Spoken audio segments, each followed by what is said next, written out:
MGM ப்ராப்பர்ட்டிஸ்லேருந்து கவுஸ் பேசுகிறேன். இப்போ நீங்கள் பார்த்துக்கிட்டு இருக்கிறது ஒரு இண்டிபெண்ட் ஹவுஸுங்க, புதுசு ஃபாயர் ஏரியா வீட்டுக்குள்ளே போயிட்டுருக்கோம். நல்ல உங்களுக்கு ரெண்டு பக்கமும் பார்த்திங்கன்னா டைலிங்லாம் பண்ணி நல்ல நீட் அண்ட் க்ளீன் ஒர்க்குங்க. மெயின் டோர் வந்து டோர் கம் விண்டோவாக கொடுத்துருக்கு. இது ஒரு கிரவுண்ட் ஃப்ளோர் போர்ஷன் மட்டும்தான் கட்டியிருக்குங்க. லேண்ட் ஏரியா பார்த்தீங்கன்னா 1225 ஸ்கொயர் ஃபீட்டுங்க. இப்போ நீங்கள் பார்த்துக்கிட்டு இருக்கிறது ஹாலு, ஃபுல்லாக ஃபால் சீலிங் ஒர்க்லாம் பண்ணி ஸ்ட்ரிப் லைட்ஸ்லாம் போட்டு நல்லா ஃபஸ்ட் கிளாஸ் ஃபினிஷ் பண்ணியிருப்பாருங்க. இது ஒரு டபுள் பெட்ரூம் போர்ஷன். ஒன்று அட்டாச் டாய்லெட்டு, ஒன்று காமன் டாய்லெட் வரும். இது இப்போ நீங்கள் பார்க்குறது அட்டாச் டாய்லெட் பெட்ரூமு. ஃபுல்லாக லாஃப்ட்டு கபோர்ட்ஸ்லாம் கவர் பண்ணியிருப்பாங்க. அதே மாதிரி ஃபால் சீலிங் ஒர்க் பண்ணியிருக்கோம். இது வந்து அட்டாச் டாய்லெட்டுங்க. எல்லாம் ப்ரீமியம் மெட்டீரியல்ஸ் போட்டு நல்ல குவாலிட்டி ஒர்க்குங்க. இது ரெண்டாவது பெட்ரூமுங்க.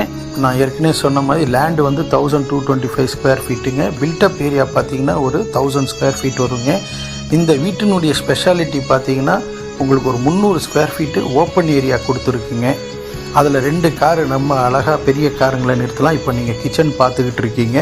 கிச்சனில் வந்து உங்களுக்கு ஆஸ் பர் வாஸ்து தான் எல்லாமே பண்ணியிருக்கு. டைலிங் பார்த்திங்கன்னா சீலிங் வரைக்கும் பண்ணியிருக்கோங்க. அதை ஒட்டி ஒரு செட் பேக்கும் கொடுத்துருக்குங்க. பின்னாடி உங்களுக்கு ஒரு சர்வீஸ் ஏரியா மாதிரி கிரில்லும் ப்ரொவைட் பண்ணியிருக்கு, சேஃப்டி கிரில்லு. இப்போ ஒரு 4 ஃபீட் பேஸ் இதுதான் நீங்கள் பார்க்குற செட் பேக்கு. இந்த ப்ராப்பர்ட்டி ப்ரைஸ் பார்த்தீங்கன்னா உங்களுக்கு ஒரு 1,30 lakhs ப்ரைஸ் பண்ணுறாங்க.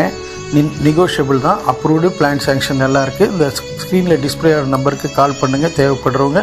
மீண்டும் ஒரு நல்ல பதிவில் சந்திக்கிறேன். நன்றி, வாழ்த்துக்கள்.